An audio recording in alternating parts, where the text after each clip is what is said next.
Hello students, welcome back to your favourite channel magnet brains. मैं हूं आपकी economics educator Gauri Jadaun. आज लेके आ चुकी हूं आप सभी के लिए central bank and its function, जो कि बहुत इंटरेस्टिंग टॉपिक रहने वाला है। लेकिन बिफोर दैट स्टूडेंट्स, आपको बताना चाहती हूं कि मैग्नेट ब्रेन्स एक ऐसा प्लेटफॉर्म है जो प्रोवाइड करता है आपको free and quality education, not just for CBSE बल्कि डिफरेंट स्टेट बोर्ड्स को भी हम कवर करते हैं, जैसे कि UP board, MP board, Delhi board, Bihar board and Rajasthan board. तो इसी बात पर तो जल्दी से हमें आपको लाइक, शेयर एंड सब्सक्राइब करना है स्टूडेंट्स। अगर CBSE की बात करें सो किंडरगार्टन से लेकर क्लास 12 तक के सारे कोर्सेज आपको यहाँ पे मिलने वाले हैं। And we also have a Hindi medium channel जहाँ पे हम कवर करते हैं क्लासेस 6 से लेकर क्लास 12 तक। और साथ ही में आपको ई नोट्स एंड ई बुक्स भी मिल जाएंगी, जिसकी जो लिंक है डिस्क्रिप्शन बॉक्स में ऑलरेडी गिवन है। तो जल्दी से पहले जाकर आप उसको चेकआउट कर सकते हैं स्टूडेंट्स। फिर भी कोई डाउट वगैरह कुछ भी हो, आप हमारे ऐप और हमारी वेबसाइट पर भी जाके सारी चीज़ों को देख सकते हैं। बहुत सिस्टमैटिक तरीके से आपको सारी चीज़ें वहाँ पे मिलने वाली हैं। सो ऑन दैट नोट जल्दी से स्टार्ट करते हैं आज की ये क्लास, बिकॉज आज हम डिस्कस करने वाले हैं एक बहुत ही इंटरेस्टिंग सा कॉमन टॉपिक है। बिकॉज हम ऑलरेडी RBI वगैरह के बारे में सारी चीजें पढ़ते रहते हैं, इतना तो पता है ना कि भाई RBI हमारा सेंट्रल बैंक है, राइट। तो इन सारे उसके क्या फंक्शंस रहते हैं, किस तरीके से चीजें होती हैं, उसको हम लोग स्टडी करने वाले हैं। ये भी क्वेश्चन इंपॉर्टेंट है। देखो, या तो कमर्शियल बैंक एंड फंक्शन या तो सेंट्रल बैंक एंड फंक्शन, दोनों में से कुछ ना कुछ तो हर बार फंस जाता है। सो दैट इज वाई दोनों को पढ़ना हमारी जिम्मेदारी है। हम already commercial bank and function को पढ़ चुके हैं, और उससे ही बहुत ही बड़ा जो एक तरीके से कॉन्सेप्ट बहुत डिफिकल्ट लगता है हम सभी को, व्हाट इज मनी क्रिएशन या क्रेडिट क्रिएशन, को भी बहुत डिटेल में मैंने डिस्कस किया है स्टूडेंट्स। वो वीडियो थोड़ा लंबा हो गया था क्योंकि भाई वो कॉन्सेप्ट ही इतना इंपॉर्टेंट है। सो दैट इज वाई मैंने कोशिश करी कि उसमें बहुत आराम से मैंने पढ़ाया है। अगर आपको लग रहा है कि बहुत ही बड़ा वीडियो हो गया है तो आपको कहीं जाना नहीं है, 1.5x की स्पीड करो, आराम से कॉपी खोलो, लिखना शुरू कर दो। तो सबसे अच्छी बात यूट्यूब की यही है कि हम अपनी स्पीड कम ज़्यादा कर सकते हो। तो अगर आपको लग रहा है कि भाई मैं बहुत फास्ट फॉरवर्ड पढ़ा रही हूँ तो आप मेरी स्पीड थोड़ी स्लो कर सकते हो। अगर आपको लग रहा है कि मैं बहुत स्लो पढ़ा रही हूँ तो स्पीड थोड़ी तेज कर लेना। लेकिन बने रहना है आपको क्लास में, और रेगुलर रहना है, कंसिस्टेंट रहना है। ये कोई एक्सक्यूज नहीं होना चाहिए कि हम पढ़ाई क्यों नहीं कर रहे, right. So that is why students, be consistent. अगर आपको कोई भी चीज लगती है, आज की टेक्नोलॉजी ने आपको बहुत कुछ प्रोवाइड किया है, तो उसको सही तरीके से आप यूज करोगे तो डेफिनेटली आपको आपके बोर्ड्स में भी बहुत हेल्प करने वाला है। Fine. So on that note start करते हैं आज की class, that is central bank and its function. So as we all know कि इंडिया का जो अपेक्स बैंक है, अपेक्स बैंक मतलब सुप्रीम, प्रीमियम, सबसे ऊपर, हेड, उसको हम बोलते हैं अपेक्स बैंक। वो वाला बैंक नहीं जो डिफरेंट हमारा बैंक है, उसको नहीं बोल रही। अपेक्स का क्या मतलब होता है कि आप किसी चीज के हेड हैं, सुप्रीम पे, है ना। तो हमारे जो इंडिया में हमारा जो सेंट्रल बैंक है वो क्या है, reserve bank of India, RBI। Clear. So that is why central bank is an apex body that controls, operates, regulates and directs.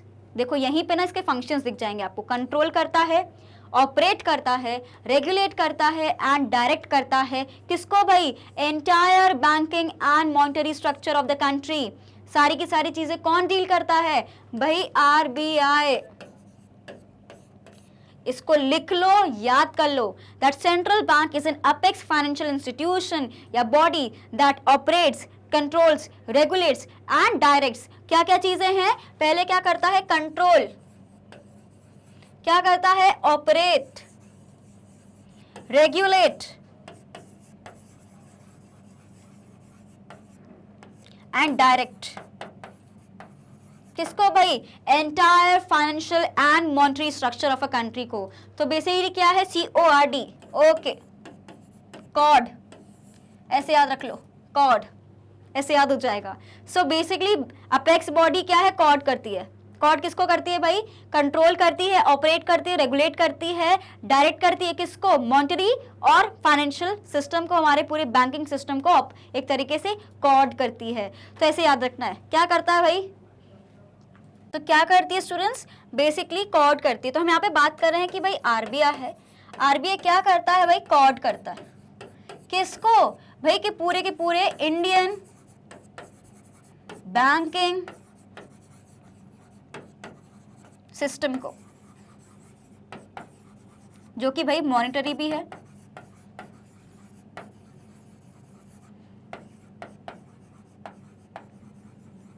Monetary structure को भी। तो कॉड क्या है स्टूडेंट्स मेरे पास, सबसे पहले C से क्या है, कंट्रोल। रुको मैं C अच्छे से बना देती हूँ, वरना तुम लोग बोलोगे कि मैम ये क्या लिखा है, हमें समझ ही नहीं आ रहा, राइट। सो पहले क्या है हमारे पास, कंट्रोल, ठीक है। फिर मेरे पास O से आता है ऑपरेट, फिर मेरे पास आता है आर से रेगुलेट, और फिर डी से हमारे पास क्या आता है स्टूडेंट्स, डायरेक्ट करता है। तो यही तो सारी चीजें मैंने पढ़ी है यहाँ पे भी कि क्या करता है, कंट्रोल करता है, ऑपरेट करता है, रेगुलेट करता है, डायरेक्ट करता है। इसी को मैंने यहाँ पे आपको बताया है कि आरबीआई जो कि एक अपेक्स बॉडी है, ठीक है, ये क्या है स्टूडेंट्स, मेरा सेंट्रल बैंक है।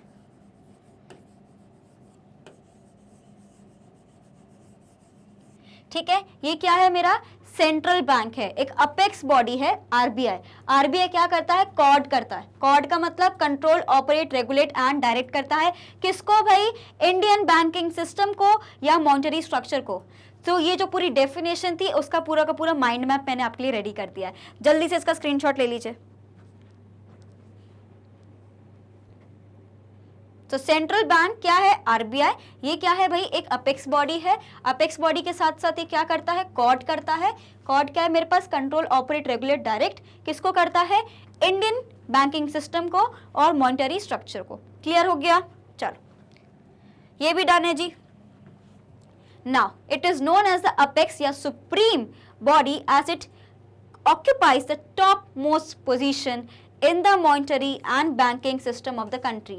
All the financial matters या developed countries have their own central banks. जो भी फाइनेंशियली डेवलप कंट्रीज होंगी उन सभी के पास खुद का एक सेंट्रल बैंक होता है। इंडिया का भी सेंट्रल बैंक कौन सा है, RBI. India central bank is RBI. Got it, जल्दी से इसका स्क्रीनशॉट ले लीजिए। तो ये आरबीआई की डेफिनेशन नहीं है, सेंट्रल बैंक की डेफिनेशन है, और सेंट्रल बैंक इंडिया का कौन सा है, आरबीआई। Clear, okay.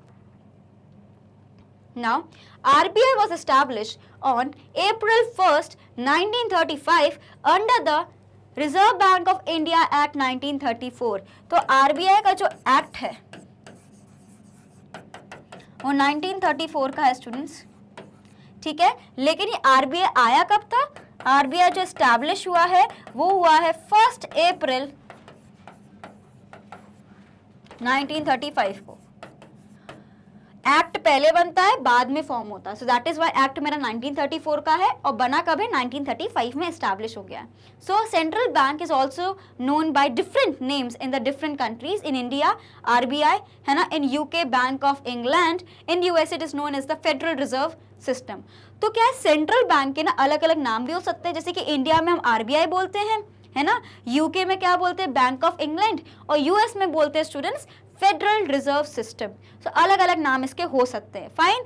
और ये कब हुआ था हमारा, क्या है, आरबीआई। आरबीआई फॉर्म कब हुआ है, 1935 में, लेकिन इसका एक्ट कब बना है, 1934 में। क्लियर, जल्दी से इसका स्क्रीनशॉट ले लीजिए quickly, okay okay. So, what are the functions of Central Bank of India? ये सुंदर सा आपको चार्ट दिख रहा है, यही हमें पढ़ना है। So, as the central bank of the country, the Reserve Bank of India performs the following functions. अब देखो, पहला जो मेरे पास यहाँ पे functions दिख रहे हैं ना students, these are the functions of a central bank, और central bank भाई इंडिया का कौन सा है, आरबीआई। तो आरबीआई भी ये सारे functions को perform करता है। पहला जो मेरे पास फंक्शन है वो क्या होता है, करेंसी अथॉरिटी और बैंक इश्यू, है ना। तो करेंसी को ऑथराइज करने की भी एक तरीके से पावर किसके पास है, सेंट्रल बैंक के पास या आरबीआई के पास। सेकंड जो मेरे पास आता है students, it is bankers to the government. Third मेरे पास आता है बैंकर्स बैंक या सुपरवाइजर भी है। और लास्ट जो मेरे पास आता है controller of money supply and credit. इसके लिए पूरा अलग से मैं वीडियो लेके आने वाली हूँ, बिकॉज इसके अंदर आप देखोगे कौन कौन सी चीजें हैं, repo rate, bank rate, reserve repo rate, cash reserve ratio, open market operations, legal reserve ratio, है ना। तो ये सारे जो हम पढ़ रहे हैं, ये सारी की सारी चीज़ें बहुत डिटेल में पढ़नी है और बहुत इंपॉर्टेंट है। इससे बिल्कुल मार्क्स आप क्या समझ लो कि इससे क्वेश्चन आना ही आना है, फाइन। भले ही आपसे एक बार को फंक्शंस ऑफ सेंट्रल बैंक नहीं पूछेगा, लेकिन ये जरूर आएगा कि how central bank is the controller of money credit और money supply in an economy.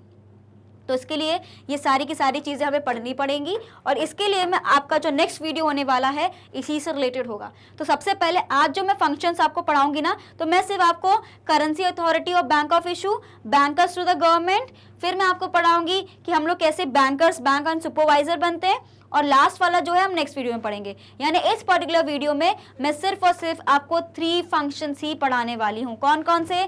Currency authority या बैंक ऑफ इशू, सेकंड है मेरे पास bankers to the government, third है मेरे पास bankers bank and supervisor. So only 3 functions we are going to study. ये जो लास्ट वाला फंक्शन है इसके लिए एक सेपरेट वीडियो हम लोग डिस्कस करेंगे because it has lot many things, so many things to discuss. Fine, on that note start करते हैं, लेकिन उससे पहले आप लोग स्क्रीनशॉट ले लो और सुंदर सा ऐसा आपको डेफिनेटली पूरा का पूरा फ्लो चार्ट अपने कॉपीज में भी बनाना है जल्दी से।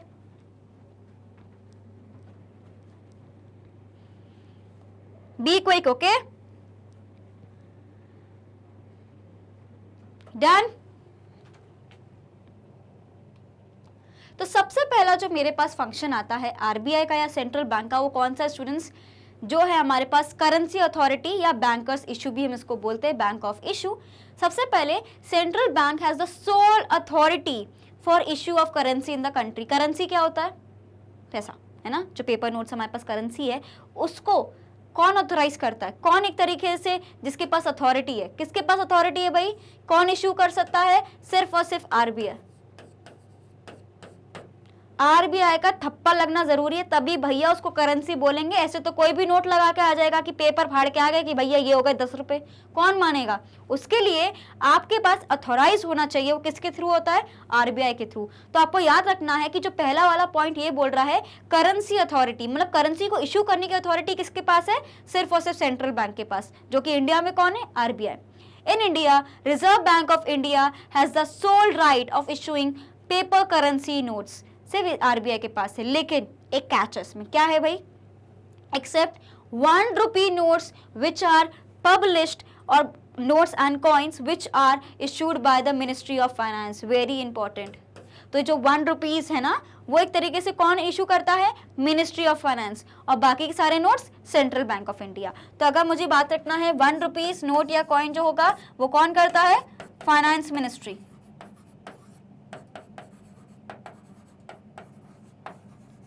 लेकिन वहीं पे अगर मैं बात करती हूं दूसरी करेंसी की, इसको कौन इशू करता है स्टूडेंट्स? इसको इशू कौन करता है? RBI.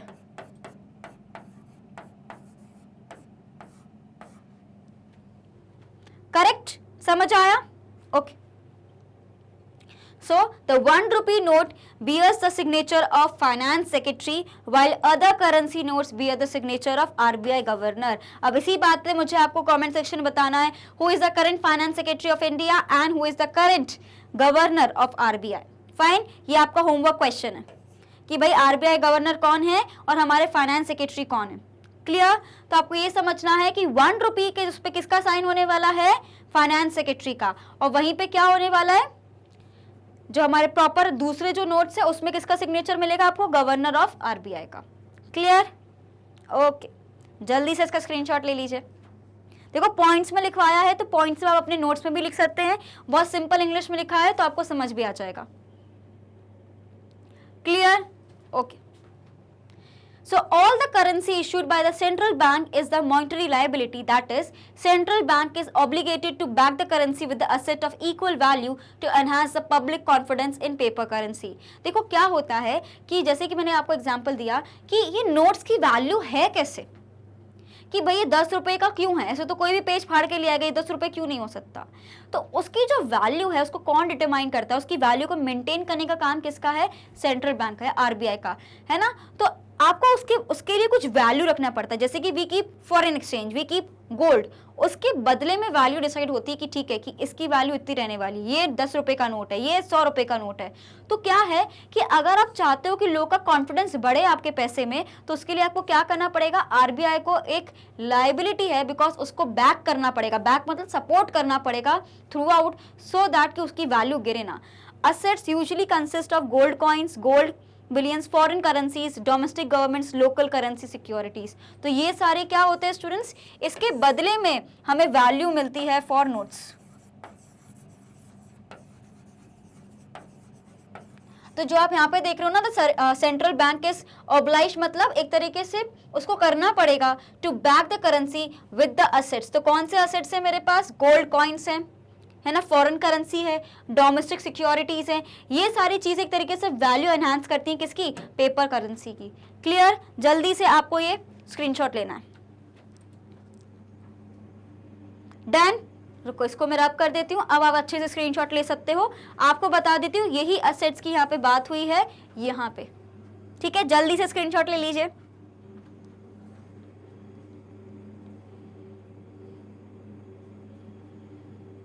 Done, okay, so understood कि अगर आप चाहते हो कि भाई आरबीआई जो है हमें एक तरीके से इश्यू करके दे रहा है करेंसी, उसकी वैल्यू को मेंटेन करने के लिए आरबीआई को भी मेहनत करनी पड़ती है, उसको कुछ ना कुछ उसके वैल्यू में रखना पड़ेगा कि उसकी वैल्यू, जो पेपर नोट की जो वैल्यू है वो बनी रहे। Clear, okay. So what are the advantages of sole authority of note issue with the RBI? इससे क्या होगा, एक यूनिफॉर्मिटी मेंटेन रहेगी। अगर आप 4 लोग रख दोगे, 4 लोग अलग अलग नोट बनाएंगे, अलग अलग आपने मिनिस्टर्स वगैरह रख दिए, तो बहुत कंफ्यूजन होना है, इसलिए सिर्फ एक ही को बनाओ। So that is why uniformity आपकी मेंटेन रहेगी in the note currency. Second क्या होता है, it gives the central bank the power to influence the money supply, because currency with the public is a part of money supply. हमने पढ़ा है M1, M2, M3, M4, जिसमें हम क्या बात करते हैं कि मनी सप्लाई में हम मेक श्योर करते हैं जो पब्लिक के डिपॉजिट्स हैं या जो पब्लिक के पास पैसा है सिर्फ उसी को मुझे कंसीडर करना है, राइट। सो पब्लिक के पास जो पैसा उसी को कंसीडर करना है। तो यहाँ पे क्या बात कर रहे हैं कि सेंट्रल बैंक के पास अगर पावर होगी कि वो मनी सप्लाई को एक तरीके से इन्फ्लुएंस कर पाएगा, बिकॉज करेंसी जो है पब्लिक के पास रहती है। हमने बात करा ना, करेंसी एंड कॉइन सबसे पहले रहते हैं, करेंसी एंड कॉइन्स, हमारे पास जो डिमांड ड्राफ्ट्स रहते हैं सब इधर रहते हैं। So that is why currencies जो हैं एक पार्ट है मनी सप्लाई का, जो कि पब्लिक के पास डेफिनेटली होना चाहिए, right. Next, it enables the government to have supervision and control over the central bank with the respect to issue of notes.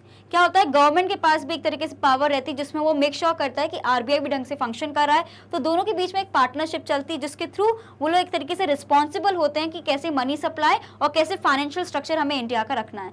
So it enables the government to have supervision, supervision मतलब एक तरीके से control, देखते रहना, over the central bank with respect to the issue of notes. Clear. Next जो मेरे पास आता है, it ensures public faith in the currency system, जो हमने पहले ही पढ़ा कि पब्लिक की फेथ बढ़ती है क्योंकि आपके पास पता है कि एक ही उसका एक सोल अथॉरिटी है, तो आप उस पर ट्रस्ट कर सकते हो। 4 लोग हैं तो कंफ्यूजन होगा।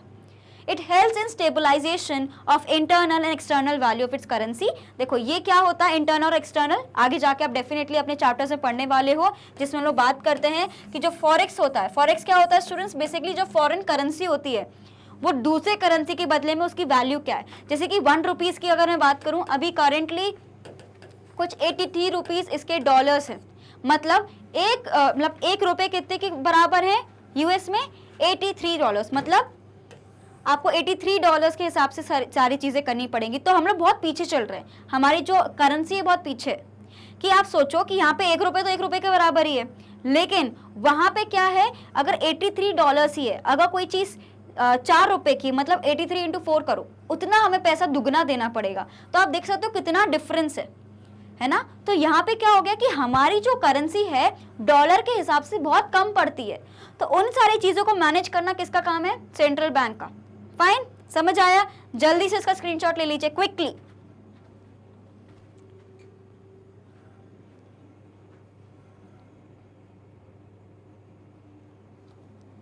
Done, okay.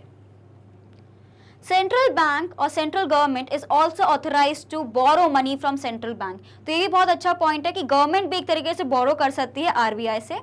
When government incurs a deficit in its budget, budget deficit क्या होता है कि जब आपके जो रेवेन्यूज हैं वो कम है,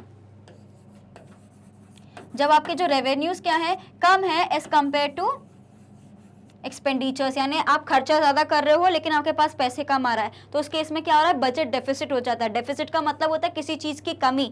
तो उस केस में क्या करता है, when government incurs a deficit in its budget, तो क्या करता है, वो बोरो करता है सेंट्रल बैंक से by selling it's treasury bills. उसको सेल करके उसके बदले में क्या मिल जाता है, सेंट्रल बैंक को पैसा मिल जाता है, तो उस हिसाब से वो बजट बना लेते हैं। So when central bank acquires the securities, it issues new currency. है ना, जब उनको ये सारी सिक्योरिटीज, उनका असेट बढ़ जाता है तो वो और ज्यादा नोट्स प्रिंट कर सकते हैं, लेकिन उसको असेट मेंटेन करके रखना पड़ेगा, बिल्कुल अंधाधुंध पैसा नहीं छाप सकते। क्यों नहीं छाप सकते, यही बहुत अच्छा क्वेश्चन है जो आने वाले इस चैप्टर में आपका क्लियर होने वाला है। So this is known as monetising the government debts और डेब्ट फाइनेंसिंग। डेफिसिट फाइनेंसिंग मतलब जब भी गवर्नमेंट को जरूरत पड़ रही है तो उस केस में बिल्कुल हमारा जो सेंट्रल बैंक है बिल्कुल खड़ा रहता है कि हाँ ठीक है, I help you out, right. जल्दी से इसका स्क्रीनशॉट ले लीजिए क्विकली, खटाक से लेना है, फटाक से, खटाक फटाक से। Okay done. So central bank is also authorise to borrow money from the central bank, यानी जो हमारी गवर्नमेंट है वो एक तरीके से बैंक से पैसा ले सकती है, ठीक है, और बैंक भी बिल्कुल हेल्प करता है। जब भी गवर्नमेंट का कोई डेफिसिट होता है, डेफिसिट मतलब खर्चा ज्यादा हो गया, उतनी आमदनी नहीं हुई, तो भी एक तरीके से बैंक उसको हेल्प करता है। तो बैंक हमेशा एक सपोर्ट सिस्टम की तरह खड़े रहने वाला है। कौन सा bank, central bank, for the government and the people of its country. Clear, समझ आया, ग्रेट। ओके, सो सेकेंड जो मेरा फंक्शन था वो क्या था, बैंकर टू द गवर्नमेंट। अब मैंने आपको पहले पॉइंट में ही सिखाया कि जो सेंट्रल बैंक ऑफ इंडिया है वो हमेशा बैंक और अपने लोगों को हमेशा हेल्प प्रोवाइड करता है। So central bank act as a bankers agent and financial advisor to the central government. क्या गवर्नमेंट की जो हमारे यहाँ पे गवर्नर्स रहते हैं, एडवाइजर्स रहते हैं, ऑफकोर्स उनके पास ऐसी नॉलेज रहती है फाइनेंशियल मैटर्स को लेके, इकोनॉमी को लेके, तभी तो भाई वो पूरा मनी सप्लाई को चला रहे हैं। तो ऐसे में उनसे अच्छा कौन ही एडवाइस दे पाएगा। तो जब भी गवर्नमेंट ऐसे सिचुएशन में फंसती है कि उनको डिसीजन मेकिंग में दिक्कत होती है, बजट में दिक्कत होती है, तो डेफिनेटली वो गवर्नमेंट जो सेंट्रल बैंक के पास जाते हैं। So the central bank act as a banker, तो बैंक की तरह पैसे भी प्रोवाइड करते हैं, एजेंट की तरह हेल्प भी करते हैं, सर्विसेज प्रोवाइड करते हैं, और एक फाइनेंशियल एडवाइजर की तरह भी काम करते हैं। किसके लिए, सो BAF है, मतलब एक तरीके से बैंकर भी हैं, एजेंट भी है, और भाई फाइनेंशियल BAFA भी कर सकते हो, फाइनेंशियल एडवाइजर। अभी किनके हैं, ये क्या है, सेंट्रल बैंक है, किसके लिए है, फॉर गवर्नमेंट। सो अभी ये वाले उसमें मैंने आपको क्या बताया था कि सेंट्रल बैंक एक अपेक्स बॉडी है, ठीक है, जो कोऑर्ड करती है, कंट्रोल, ऑपरेट, रेगुलेट, डायरेक्ट करती है किसको, एंटायर इंडियन बैंकिंग सिस्टम को और मॉनेटरी स्ट्रक्चर को। अब मैं आपको क्या बता रही हूँ स्टूडेंट्स कि जो सेंट्रल बैंक है मेरा,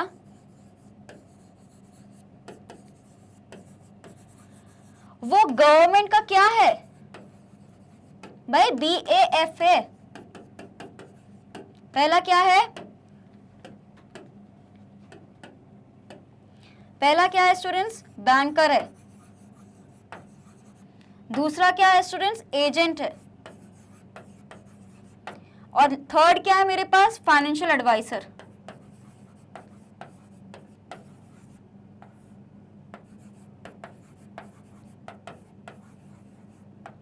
क्लियर, तो बैंकर भी है, एजेंट भी है, फाइनेंशियल एडवाइजर भी है, किसका, गवर्नमेंट का। कौन, सेंट्रल बैंक, हमारे केस में RBI। जल्दी से इसका स्क्रीनशॉट ले लीजिए।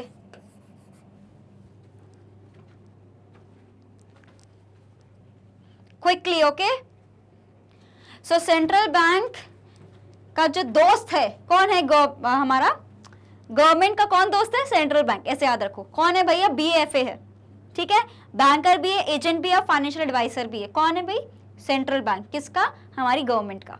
क्लियर, समझ आया। तो ये वाला पॉइंट क्या कहता है, bankers to the government, banker की तरह भी काम करेगा, एजेंट की तरह भी काम करेगा, और फाइनेंशियल एडवाइजर की तरह भी काम करने वाला है। Okay, so it also includes the union territories and the state government. Fine. So as a banker the central bank carries out various banking. अब हमें पढ़ना कि बैंकर के रूप में क्या करता है, एजेंट के रूप में क्या करता है, फाइनेंशियल एडवाइजर के रूप में क्या करता है। फाइन, तो सबसे पहले आप इसका स्क्रीनशॉट ले लीजिए, फिर हम कंटिन्यू करेंगे।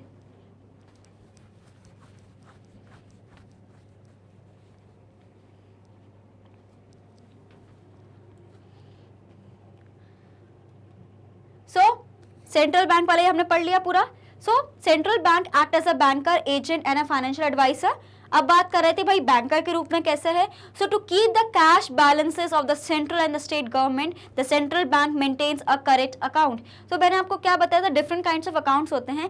करंट अकाउंट यूजली क्या होता है, उसमें डेली बेसिस पर ट्रांजेक्शन्स बहुत ज्यादा होते हैं।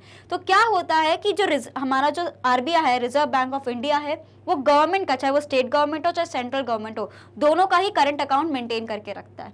तो पहला पॉइंट तो ये हो गया है ना कि मेंटेन क्या करता है, current account. So current account maintain किसका करता है, चाहे वो स्टेट गवर्नमेंट हो या आपका नॉर्मल आपका सेंट्रल गवर्नमेंट। सो दोनों ही दोनों गवर्नमेंट्स का वो करता है, करंट अकाउंट मेंटेन करके रखता है। कौन, आरबीआई या सेंट्रल बैंक। ओके,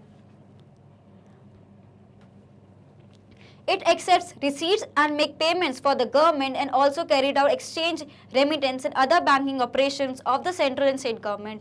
साथ ही साथ में क्या करता है स्टूडेंट्स, ये एक्सेप्ट भी करता है, रिसीव भी करता है, जैसे कि यहाँ पे लिखा है ना, जो डिपॉजिट है उनको भी, और साथ में जो भी पेमेंट्स गवर्नमेंट के रहते हैं वो सारी चीजें भी कौन हैंडल करता है, आरबीआई हैंडल करता है। So ultimately it gives loans advances to the government for the temporary periods. Loans भी देता है, एडवांसेस भी देता है, पहले एडवांस में पैसा देना।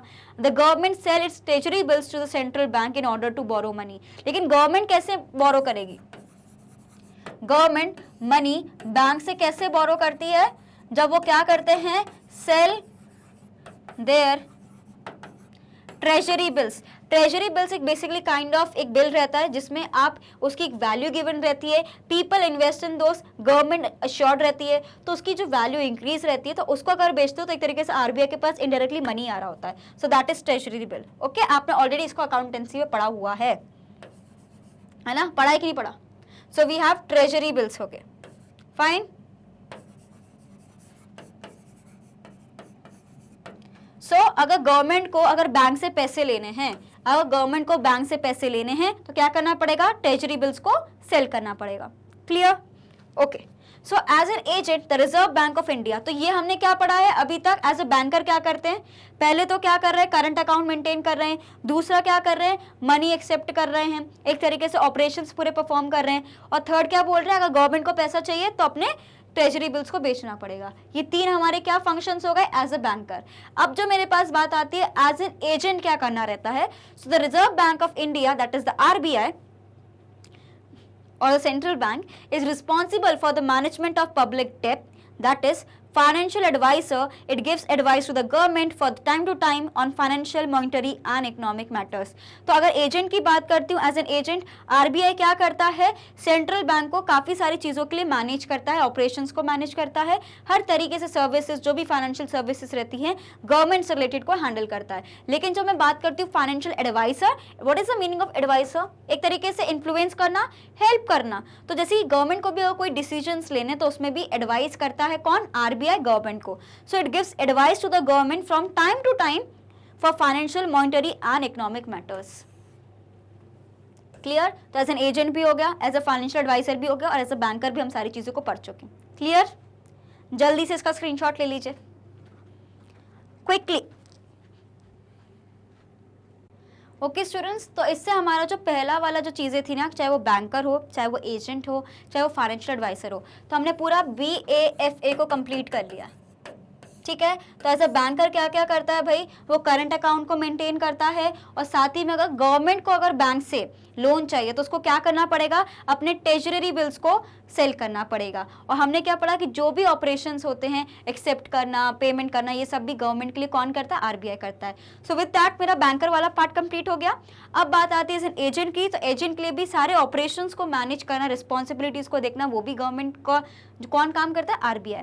और अगर फाइनेंशियल एडवाइजर क्यों, चाहे वो इकोनॉमिक मैटर्स हो, चाहे वो आपके मॉनिटरी मैटर्स हो, जैसे कि यहाँ पे लिखा है फाइनेंशियल, मॉनिटरी और इकोनॉमिक मैटर्स में गवर्नमेंट को टाइम टू टाइम आपको एडवाइस देता रहता है कौन, RBI. Clear. Okay, now we have the third function. So third function क्या है भाई, बैंकर्स बैंक एंड सुपरवाइजर। ठीक है। So there are several commercial banks in a country. हमारे बैंक हमारे खुद की इंडिया में देख लो, SBI है, पंजाब नेशनल बैंक है, बैंक ऑफ इंडिया है, यूनियन बैंक ऑफ इंडिया है, HDFC है ना, we have so many banks. तो ये वाला पॉइंट तो बिल्कुल करेक्ट है। There are several commercial banks in a country and it is necessary that some agency regulates and supervise their functions. तो पहला क्या था, यहाँ पे वाला पॉइंट देखो, बैंकर टू द गवर्नमेंट है, पहले किसके लिए था, गवर्नमेंट के लिए भी बैंक है, अब बैंक का भी बैंक है, मतलब ये जो हमारे पास डिफरेंट बैंक्स है ना, बैंक 1, बैंक 2, अगर गवर्नमेंट की हेल्प कर रहा है तो इनकी भी हेल्प कौन करेगा, RBI तो करेगा। सो दैट इज वाई जो ये मेरा बैंकर्स बैंक भी है और उनको सुपरवाइज भी करता है, मतलब बैंक की तरह हेल्प भी करेगा और सुपरवाइजर की तरह कंट्रोल भी करेगा। सो हेल्प भी करना है, कंट्रोल भी करना है, किसको, डिफरेंट बैंक्स को। तो जो RBI है पहले तो गवर्नमेंट का भी दोस्त बन गया है ना, तभी तो वो गवर्नमेंट को भी हेल्प करता था, और यहाँ पे क्या है, बैंक्स की भी हेल्प करता है और उनको सुपरवाइज भी करता है। क्लियर। तो there are several commercial banks in a country, और उनको रेगुलेट करने के लिए कौन करता है भाई, कौन सुपरवाइज करता है, हमारा सेंट्रल बैंक। सेकेंड जो पॉइंट है, as the central bank that is RBI is the apex bank, it act as a bankers to other banks of the country. Banks का भी बैंक है, fine. So in simple terms, simple सी भाषा में समझते हैं, the relationship between the central bank and the commercial bank is same as the relationship between commercial banks and the general public. मतलब जैसे कि मैं डायरेक्टली RBI में जाके पैसे जमा नहीं कर सकती, पर मैं किसी भी state bank of India, PNB, यानी जो भी मेरे पास कमर्शियल बैंक है उसमें जाके जमा कर सकती हूँ, उससे मैं लोन ले सकती हूँ, ये सारी चीज़ें मैं करती हूँ किसी बैंक से। सिमिलरली एक जो कमर्शियल बैंक होता है उसका बैंक कौन है, RBI, तो वो उनसे लोन ले सकता है, उधर डिपॉजिट कर सकता है। मैं as an individual general public RBI से डायरेक्टली जाके नहीं डील कर सकती, लेकिन ये बैंक डील कर सकते हैं। तो मैं क्या बात कर रही हूँ, ये मेरा क्या हो गया, RBI सेंट्रल बैंक, ठीक है। यहाँ पे मेरे क्या आ गए, कमर्शियल बैंक्स, ठीक है। यहाँ पे आप देख सकते हो we have several commercial banks over here, so ये मेरे कमर्शियल बैंक्स हो गए, ठीक है। अब इधर क्या आती है, पब्लिक।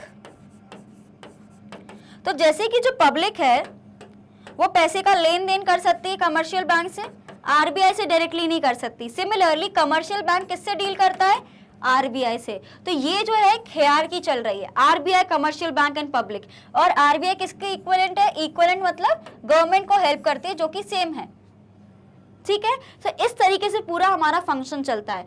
RBI गवर्नमेंट को भी हेल्प करती है, RBI कमर्शियल बैंक्स को भी हेल्प करती है, और कमर्शियल बैंक्स इसको हेल्प करते हैं, हमारी पब्लिक को, हमको। क्लियर, समझ आया, okay. So in simple terms the relationship between the central bank and commercial bank is same as the relationship between commercial banks and general public. Clear? जल्दी से स्क्रीनशॉट ले लीजिए इसका। Done students? Okay.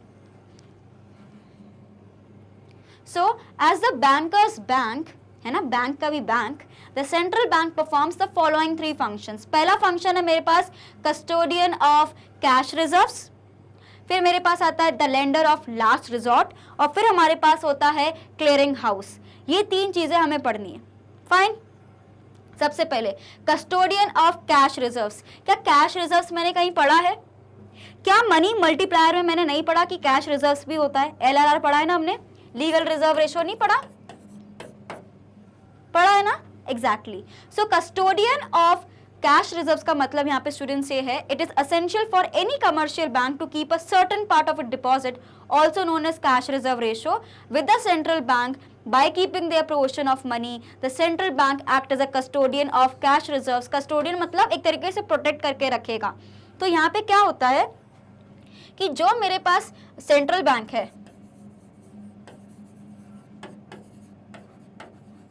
और एक है मेरे पास खुद का कमर्शियल बैंक, खुद का नहीं मतलब एक कमर्शियल बैंक। सो कमर्शियल बैंक को एक सर्टेन कैश रिजर्व है, कैश रिजर्व रेशियो जो हम बोलते हैं, उसको मेंटेन करके रखना पड़ता है किसके पास,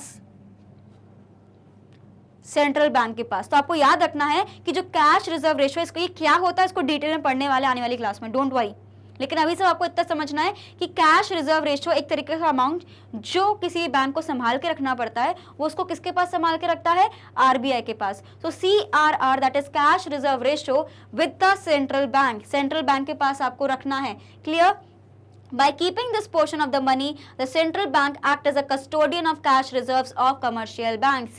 क्लियर? समझ आया? जल्दी से स्क्रीनशॉट लो। तो कैश रिजर्व क्या होता है स्टूडेंट्स? बेसिकली एक अमाउंट जो मैंने बचा के रखा है अपने डिपॉजिट से कमर्शियल बैंक ने, और ये कंपलसरी है कि उसको कहां जमा करके रखना है? सेंट्रल बैंक के पास। क्लियर? जल्दी से इसका स्क्रीनशॉट ले लीजिए।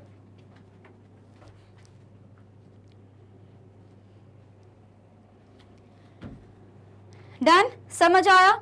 तो स्टूडेंट्स आपको यहाँ पे याद रखना है, जो कस्टोडियन ऑफ कैश रिजर्व्स की मैं बात कर रही हूँ, इसमें जो CRR है उसका जो फुल फॉर्म है that is cash reserve ratio. What is it?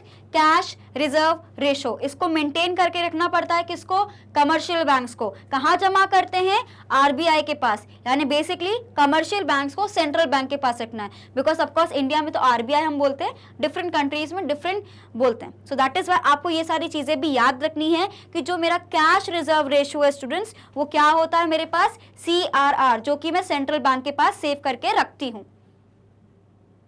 So basically students, अगर मैं बोल रही हूँ कस्टोडियन ऑफ कैश रिजर्व्स का मतलब जो भी अमाउंट अब एक तरीके से सेव करके रख रहे हैं विद द आरबीआई, उसका कौन प्रोटेक्ट कर रहा है, कौन ध्यान रखना है? बेसिकली आरबीआई ध्यान रख रहा है। कौन पुट फॉरवर्ड कर रहा है? Commercial bank. So we can say that it is an essential for commercial banks to keep a certain part of their deposit, जिसको हम लोग क्या बोलते हैं? CRR, cash reserve ratio. Students you have to remember this. Fine, what is it? Cash reserve ratio. ठीक है? With the central bank, by keeping this portion of money, the central bank that is RBI act as a custodian of cash reserves of commercial bank. Clear हुआ? Right? Okay. Next we have students की कौन सा हमारा next function है, वो है हमारे पास the lender of last resort. मतलब कि आपको अगर कहीं से हेल्प नहीं मिल रही है, कमर्शियल बैंक्स को कहीं से हेल्प नहीं मिल रही, कहीं से भी भाई पैसों का जुगाड़ नहीं हो पा रहा है, तो उस केस में कौन हेल्प करने वाला है? Again RBI.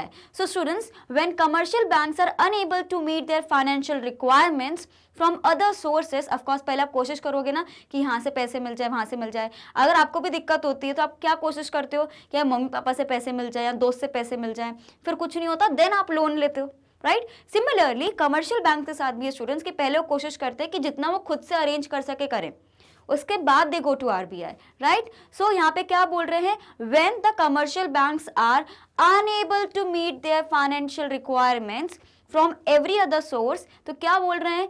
वो अप्रोच किसको करते हैं? सेंट्रल बैंक को, to give them loans and advances as the lender of last resort. Last resort का मतलब कि आखिरी हल हमें आरबीआई ही दे सकता है, सेंट्रल बैंक ही दे सकता है। So that is why we are using the word last resort. Clear?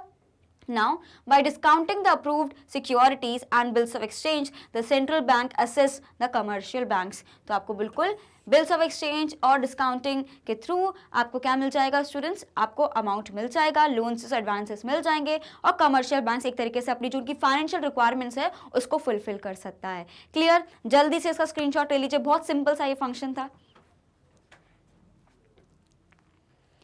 Okay, so you need to remember students कि देखो इतने सारे जो हम फंक्शंस पढ़ रहे हैं ना, आपको ज़्यादा भी डिटेल में नहीं जाना, काफ़ी शॉर्ट भी नहीं पढ़ रहा, थोड़ा आप इतना पढ़ो कि कम से कम उसमें 5-6 लाइन्स आप आराम से लिख पाओ। और जो मेन चीज़ें, जैसे कि इसमें क्या था स्टूडेंट्स, यहाँ पे आपको डेफिनेटली लिखना है अपने आंसर में when ever you writing custodian of cash reserve कि मुझे CRR का मेंशन करना है अपने आंसर में। तो ये देखो कि अगर मेरे को कम लिखना है तो कम लिखना भी मेरी क्वालिटी राइटिंग होनी चाहिए कि क्या मेरा कीवर्ड है। आपने दुनिया भर की कहानी लिख दी लेकिन आपने CRR का मेंशन नहीं किया, तो ये सही नहीं है। So that is why students you have to make sure कि आप अपने कीवर्ड्स को ध्यान रखो। Okay, so whenever I am going to write the custodian of cash reserves, तो इसके नाम में ही कैश रिजर्व्स है, तो आपको याद रखना है कि मुझे CRR को डेफिनेटली मेंशन करना है। Clear? Okay, on that note similarly अगर यहाँ पे बात करेंगे, क्या बोलना है आपको कि कमर्शियल बैंक्स पहले कोशिश कर चुके हैं फ्रॉम एवरी अदर सोर्स, उसके बाद भी जब उनको फाइनेंशियल रिक्वायरमेंट्स पूरी नहीं हो रही हैं तब वो सेंट्रल बैंक के पास जा रहा है, और उसको किस रूप में मिल रहा है स्टूडेंट्स? एक तरीके से discounting the approval of securities and bills of exchange के रूप में आपको क्या करता है? सेंट्रल बैंक हेल्प करता है कमर्शियल बैंक्स की। तो ये सारे जो की वर्ड्स हैं आपको याद रखने हैं। ओके, जल्दी से इसका स्क्रीनशॉट ले लीजिए क्विकली। फटाक से, okay. So this is what, lender of last resort. इससे पहले हमने क्या पढ़ा, custodian of cash reserves, clear. So we can say that कि बैंकर्स बैंक का जो एक तरीके से सुपरवाइजर भी है और हेल्प भी करता है, तो उसके लिए हमारे पास अभी हमने दो फंक्शंस पढ़े, custodian of cash reserve and second हमने पढ़ा है स्टूडेंट्स हमारा lender of last resort. Third जो मेरे पास आता है स्टूडेंट्स वो है क्लियरिंग हाउस। ये क्या आ गया, क्लियरिंग हाउस कहाँ से आ गया? So students as the central bank, जैसे कि यहाँ पे लिखा है, as the central bank has to hold the cash reserves of all the commercial banks. हमने पहले पॉइंट में पढ़ा है कस्टोडियन ऑफ कैश रिजर्व, जिसमें उनको क्या मेंटेन करना पड़ता है, CRR, राइट, तो वो मेंटेन करके रखना पड़ता है। So as the central bank has to hold cash reserves of all the commercial banks, it becomes convenient and easier for the central bank to act as a clearing house of these commercial bank. It means that every commercial bank has an account with the central bank through which the central bank can easily settle their claims against and each other, making credit and debit entries in their accounts. तो जैसे कि हमारा account होता है ना, मैंने आपको क्या बोला था, आपको एक हायरार्की समझाई थी कि अगर ये एक RBI है, ठीक है, उसके नीचे क्या आ रहा है, कमर्शियल बैंक,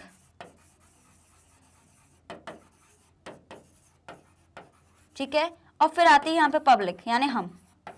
तो हम सबके अकाउंट्स कहाँ पे होते हैं, कमर्शियल बैंक्स में। RBI में तो हम अकाउंट नहीं बना सकते। सिमिलरली कमर्शियल बैंक्स के अकाउंट किसके पास रहते हैं, RBI के पास। तो अगर कुछ भी क्लेम सेटलमेंट करना पड़ता है, दूसरे बैंक्स को अगर पेमेंट वगैरह ड्यू है, तो उस केस में RBI के पास ऑलरेडी अमाउंट है ना, तो उसने वो जो आपका एक अमाउंट सेव करके रखा है एज CRR, उसको वो किस लिए यूज करता है, फॉर पेमेंट्स, ड्यूज, या जो भी एक तरीके से क्लेम्स रह गए हैं against different commercial banks also, उसको भी एक तरीके से वो फुलफिल कर देता है। कौन, RBI, the central bank. Fine, so that is why जो आपने पूरी हायरार्की समझी कि एक RBI है, कमर्शियल बैंक्स हैं और पब्लिक है। पब्लिक के अकाउंट किसके पास रहते हैं, कमर्शियल बैंक्स के पास, और कमर्शियल बैंक्स के अकाउंट किसके पास रहने वाले हैं, RBI के पास। तो जितने भी कमर्शियल बैंक्स हैं वो सारे के सारे अकाउंट्स उनके किसके पास रहने वाले हैं, विद RBI, क्लियर। और RBI उसका क्या यूज करती है, जैसे कि यहाँ पे लिखा है, has an account with the central bank through which the central bank can easily settle there claims against each other by making credit and debit entries in their accounts. हम अकाउंटेंसी पढ़ते हैं, डेबिट एंड क्रेडिट करते हैं। Similarly आपके जो account बनते हैं, है ना, डिफरेंट डिफरेंट कमर्शियल बैंक से जो अकाउंट बनते हैं RBI में, RBI भी डेबिट और क्रेडिट एंट्रीज करता है कि कितना अमाउंट गया है, कितना अमाउंट आया है, उस पर क्या इंटरेस्ट कैलकुलेट होगा। Everything is done for the commercial banks as well, clear. जल्दी से इसका स्क्रीनशॉट ले लीजिए, क्विकली, फटाक से लेना है, okay, without wasting any time. Hopefully आपको सारी चीजें अच्छी लग रही हो स्टूडेंट्स, समझ आ रही हो, और अगर आ रही है समझ में तो जल्दी से लाइक कर दीजिए। So what we have learn students कि सबसे पहले तो अगर मैं बात करती हूँ कि बैंकर्स ऑफ गवर्नमेंट तो है ही, है ना, गवर्नमेंट की तो हेल्प करता ही, लेकिन साथ में जो सेंट्रल बैंक है बैंक्स को रेगुलेट भी करता है, सुपरवाइज भी करता है और हेल्प भी करता है। किस तरीके से, पहला जो मेरे पास था वो क्या था, custodian of cash reserves, second था मेरे पास लेंडर ऑफ लास्ट रिजॉर्ट, और जो थर्ड था मेरे पास वो था स्टूडेंट्स क्लियरिंग हाउस, जहाँ पे हमने बात करी है कि सारे के सारे कमर्शियल बैंक्स के जितने भी अकाउंट है RBI में भी होते हैं, और जो अमाउंट हम कैश रिजर्व रेशियो की तरह सेव करते हैं उसको क्लियरिंग हाउस की तरह यूज किया जाता है, जहां पे डिफरेंट क्लेम्स और सेटलमेंट्स किए जाते हैं। फाइन, समझ आया, इसमें कोई doubt, clear. So basically students अगर हम ये वाली कहानी को देखते हैं, where is it, yes, so functions of central bank की मैं बात करती हूँ, तो सबसे पहला क्या है कि भाई सेंट्रल बैंक के पास करेंसी इशू करने की सोल अथॉरिटी है, राइट। नेक्स्ट जो मैंने पढ़ा था भाई कि बैंकर टू गवर्नमेंट भी है, वो गवर्नमेंट का भी बैंक है और साथ ही में बैंकर्स का भी बैंक है, मतलब कमर्शियल बैंक का भी हेड कौन है, RBI, उसका बैंक कौन है, RBI। कमर्शियल बैंक को कभी भी दिक्कत होगी तो किसके पास जाएगा, सेंट्रल बैंक यानी RBI के पास जाएगा। और जो लास्ट वाला मैंने स्टूडेंट्स आपको बोला था, controller of money supply and credit, जिसको हम लोग बहुत डिटेल में डिस्कस करने वाले हैं। So we are going to discuss in the next, अपना जो सेशन रहने वाला है उसमें बहुत डिटेल में बताएंगे, because you have lot of things to study, repo rate, bank rate, reverse repo rate, open market operations, है ना, एंड साथ में we also have margin requirements, so we will have to study all those things. Fine, okay, so this is done, this is done. So as a supervisor, है ना, जैसे कि हमने बात किया कि कैसे हेल्प करता है, बैंकर्स का बैंक की तरह हेल्प करता है, तो हमने वो देख लिया। सुपरवाइजर के लिए क्या करता है?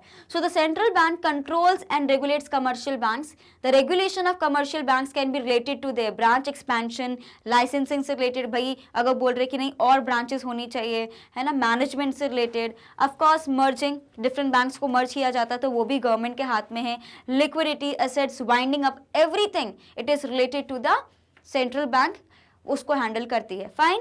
Now the central bank controls the commercial bank by inspecting them and the returns filed by them on periodic basis, यानी एक तरीके से रेगुलेट करके उनका इंस्पेक्शन वगैरह भी रेगुलर बेसिस पे करती रहती है आरबीआई, और पूरी की पूरी रिपोर्ट आपको भेजती है इन फाइल्स, और पीरियोडिक बेसिस पे मतलब रेगुलर बेसिस पे कुछ ना कुछ इंस्पेक्शन चलता रहता है बैंक्स में। तो इसको कौन मेक श्योर करता है? Because RBI. आरबीआई क्या है? सुपरवाइजर है, दैट इज वाई। क्लियर? जल्दी से इसका स्क्रीनशॉट ले लीजिए।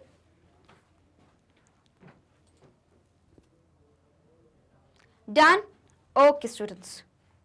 Next we have is the fourth function, जिसको डिटेल में डेफिनेटली हम लोग पढ़ने वाले हैं, लेकिन फिर भी थोड़ा बहुत हम पढ़ सकते हैं बहुत शॉर्ट में। So controller of money supply and credit. तो जैसे कि हमने पढ़ा है स्टूडेंट्स कि आरबीआई के पास एक सोल मोनोपोली रहता है। What is the meaning of monopoly? कि भाई हम अपने राजा, दैट इज मोनोपोली, कि आपके पास एक तरीके से पावर रहती है, मार्केट में आप ही हो, आपका कोई सब्स्टिट्यूट क्लोज अवेलेबल ही नहीं है। तो सिमिलरली मोनोपोली है in terms of monetary and financial matters and banking system को लेके किसके पास है? आरबीआई के पास मोनोपोली है in the issuance of currency through which it can control money supply and credit. So whenever there is an economic fluctuations होते हैं। What is the meaning of fluctuations? changes, right? So to do so the Reserve Bank of India uses the following methods of credit control. तो जैसे कि हमने पढ़ा है कि money supply को कौन कंट्रोल करता है? आरबीआई, बिकॉज उसके पास ही तो पावर है, कितनी करेंसी निकालनी है, कितने नोट्स निकालने, हर एक चीज किसके पास डिसीजन है? आरबीआई के पास, तो उसके पास पावर है, मोनोपोली है। अब इसको कैसे यूटिलाइज करना है, कैसे हम लोग मेक श्योर करें कि मनी सप्लाई क्या होता है? स्टूडेंट्स हमने पहले ही पढ़ चुका है कि at a particular point of a time public के पास कितना मनी है ना, उसको जज करने के लिए हमें आरबीआई उसको एक तरीके से जज करता है और मेक श्योर करता है कि उसको बढ़ाना है कि घटाना है, कैसे फंक्शन करे इकोनॉमी में, किसके थ्रू करता है? Repo rate, bank rate, reserve हमारा जो रहता है reverse repo rate, then open market operations, ठीक है, and then we have margin requirements. All these are basically the methods through which RBI क्या करता है? मेंटेन करता है मनी सप्लाई को, रेगुलेट करता है मनी सप्लाई को। जल्दी से इसका स्क्रीनशॉट ले लीजिए।